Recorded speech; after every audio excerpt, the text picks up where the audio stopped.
भागवत धर्म के मार्ग पर चाहे दौड़कर चले और चाहे आराम से मस्ती की चाल चले, गजेंद्र की चाल से चले और चाहे हिरण के जैसे दौड़ते हुए चले, आंख खोल कर चले और चाहे आंख मूंद करके चले, धावन निमील्यवा नेत्रे न स्खलेत न पतेदिह।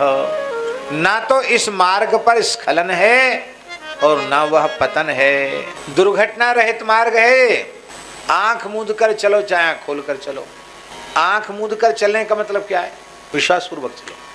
देखिए, सामने से कोई व्यक्ति आ रहा है या कोई वाहन आ रहा है तो उससे टकराने का भय है, और रास्ता इतना चौड़ा हो और इतना लंबा हो कि उसमें कोई टक्कर का, कोई दुर्घटना का कोई प्रश्न ही ना हो, आशंका ही ना हो, तो ऐसे रास्ते पर आंख मूंद के चले तो कोई समस्या नहीं।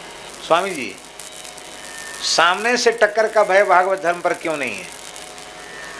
उसका कारण है कि भगवान तक जाने का रास्ता तो है, वहां से लौट कर आने का रास्ता नहीं है। भगवान तक पहुंचने का मार्ग तो है, पर वहां से लौट के आने का तो है ही नहीं। जब वहां से लौट के आने का है ही नहीं, तो सामने से कोई मिलने वाला है ही नहीं, कोई टकराने वाला है ही नहीं, तो आप आंख मूंद के चलो।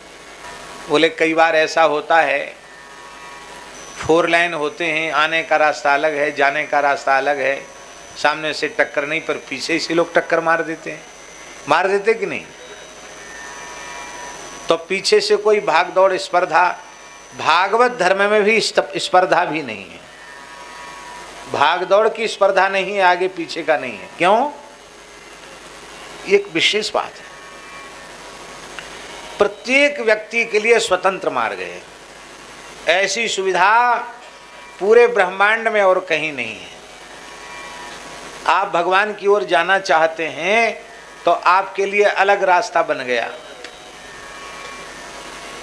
न कोई पीछे से टक्कर मारने वाला है और न कोई सामने से टक्कर मारने वाला है।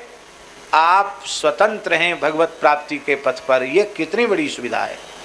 इसलिए भगवत प्राप्ति के पथ पर कभी यह साधक को अनुभव नहीं करना चाहिए कि ये चले तो हम चलेंगे, वो चलेगा तो हम चलेंगे। कोई चले तो ठीक, न चले तो ठीक, हमको जाना है। हमने कमर कस ली है कि इसी जन्म में इसी शरीर से भगवत प्राप्ति करनी है। हम सत्प्रेरणा तो देंगे, पत्नी को भी देंगे, पुत्र को भी देंगे, मित्र को भी देंगे, घर के नौकर चाकर को भी देंगे, लेकिन पीछे नहीं पड़ेंगे किसी के। कह दिया अपना काम पूरा हुआ, करे तो ठीक, न करे तो और ठीक, क्या लेना देना। हर व्यक्ति भगवत प्राप्ति में स्वतंत्र है। नवलाम जी महाराज, श्याम सुंदर की बंसी बजी तो किसी गोपी ने किसी गोपी को नहीं बुलाया कि श्याम सुंदर बुला रहे हैं, तू भी चल और तू भी चल। जिसके कान में पड़ी वही सब कुछ छोड़ के चल पड़ी। इसका मतलब है ठाकुर जी की प्राप्ति में प्रत्येक जीव अकेला है। आप चल पड़ो, आप निश्चित पहुंच जाएंगे। न स्खलेत न पतेदिह। इस पर स्खलन और पतन इसलिए नहीं है कि इस पर यदि फिसल कर गिरोगे तो भगवान का आश्रय लेकर ही खड़े हो जाओगे। आप समतल भूमि में चलते चलते डगमगा जाएं और गिर जाएं तो क्या पकड़ कर खड़े होंगे? बादल पकड़ के खड़े होंगे कि चंद्रमा सूरज को पकड़ के खड़े होंगे? क्या पकड़ के खड़े होंगे? अरे धरती पर, और धरती ही पकड़ के उठ के खड़े हो जाओगे। तो भागवत धर्म माने भगवान का मार्ग, भगवान के आश्रय से, भगवान के सहारे से तुम्हारी गति है। उन भगवान का ही आश्रय लेकर फिर उठकर खड़े हो जाओगे।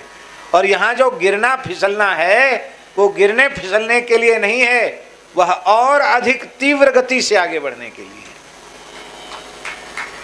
इसलिए भक्तों के जीवन में कई बार ऐसा लगता है कि ये फिसल गए, ये गिर गए।